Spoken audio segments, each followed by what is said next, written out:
கோவையில் தமிழ்நாடு நெடுஞ்சாலைத்துறை சாலை பணியாளர்கள் சங்கம் மாநில செயற்குழு கூட்டம் கோயம்புத்தூர் தமிழ்நாடு அரசு ஊழியர்கள் சங்க கட்டிடத்தில் நடைபெற்றது. மாநில செயற்குழு கூட்டத்திற்கு மாநில தலைவர் பாலசுப்ரமணியன் தலைமை வகித்தார். மாநில செயலாளர் செந்தில்நாதன் முக்கிய தீர்மானங்களை முன்மொழிந்தார். கோவை மாவட்ட தலைவர் முருகேசன் வரவேற்புரையாற்றினார்.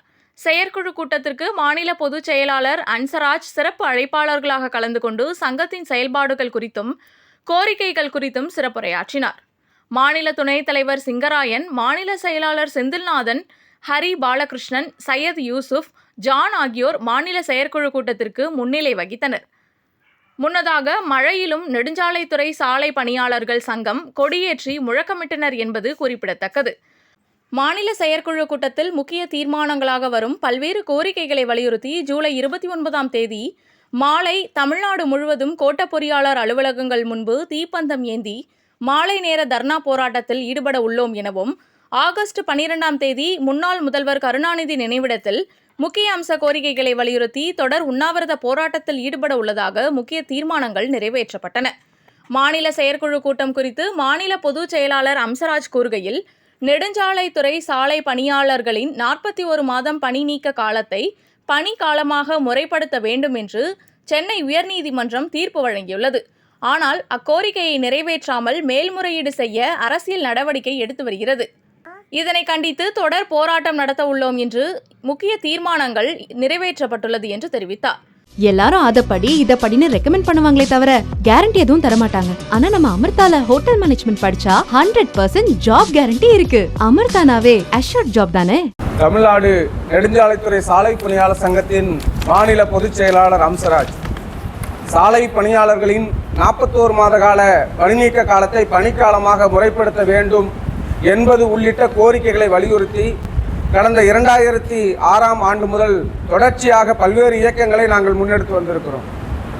தமிழக அரசாங்கம் கோரிக்கைகளை நிறைவேற்ற மறுத்த நிலையில் சென்னை உயர்நீதிமன்றத்தில் பணிநீக்க காலத்தை பணிக்காலமாக முறைப்படுத்த வேண்டும் என்று எமது சங்கத்தின் சார்பில் தொடுக்கப்பட்ட வழக்கில் 24/10/2024 அன்று பணிநீக்க காலத்தை பணிக்காலமாக முறைப்படுத்த வேண்டும் என்று சென்னை உயர்நீதிமன்றம் தீர்ப்பு வழங்கியுள்ளது. தீர்ப்பை நிறைவேற்ற வேண்டும் என்று நாங்கள் அரசிடம் கோரிக்கை வைத்த பொழுது இதுவரையிலும் கோரிக்கையை நிறைவேற்றாமல் மேல்முறையீடு செய்யக்கூடிய நடவடிக்கையை முன்னெடுத்து வருகிறார்கள். இந்த சூழலில் எமது சங்கத்தின் மாநில செயற்குழு கூட்டம் இன்றைய தினம் கூடுகிறது. இந்த மாநில செயற்குழுவில் சாலை பணியாளர்களின் 41 மாத கால பணிநீக்க காலத்தை பணிக்காலமாக முறைப்படுத்த வேண்டும், நெடுஞ்சாலை ஆணையம் அமைத்து மாநில நெடுஞ்சாலைகளை தனியாருக்கு கொடுக்கக்கூடிய முடிவுகளை கைவிட வேண்டும், நெடுஞ்சாலைத்துறையில் பணிக்காலத்தில் இறந்து போன பணிநீக்க காலத்தில் இறந்து போன சாலை பணியாளருடைய வாரிசுகளுக்கு கருணை அடிப்படையில் பணி நியமனம் விரைந்து வழங்க வேண்டும் என்பது உள்ளிட்ட கோரிக்கைகளை வலியுறுத்தி தொடர்ச்சியான போராட்டத்திற்கு செல்வது என்ற முடிவை எடுத்திருக்கிறோம். அதனுடைய முதல் கட்டமாக வரக்கூடிய ஜூலை 29ஆம் தேதி தமிழ்நாடு முழுவதும் அனைத்து கோட்ட பொறியாளர் அலுவலகங்கள் முன்பு சாலை பணியாளர்கள் கைகளில் தீப்பந்த ஒளியேந்தி மாலை நேர தர்ணா போராட்டத்தை நடத்துவது என்ற முடிவை நாங்கள் எடுத்திருக்கிறோம்.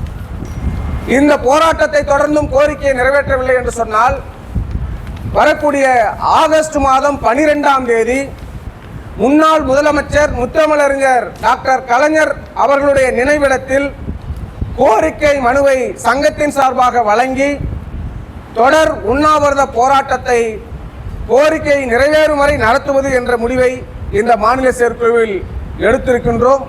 தமிழக முதலமைச்சர் கோரிக்கைகளை விரைந்து நிறைவேற்ற முன்வர வேண்டும், பணிநீக்க காலத்தை சென்னை உயர்நீதிமன்ற தீர்ப்பின்படி பணிக்காலமாக முறைப்படுத்த வேண்டும், இல்லாவிடில் போராட்டம் திட்டமிட்டபடி முன்னெடுக்கப்படும் என்பதை இந்த நேரத்திலே தெரிவித்துக் கொள்கின்றோம்.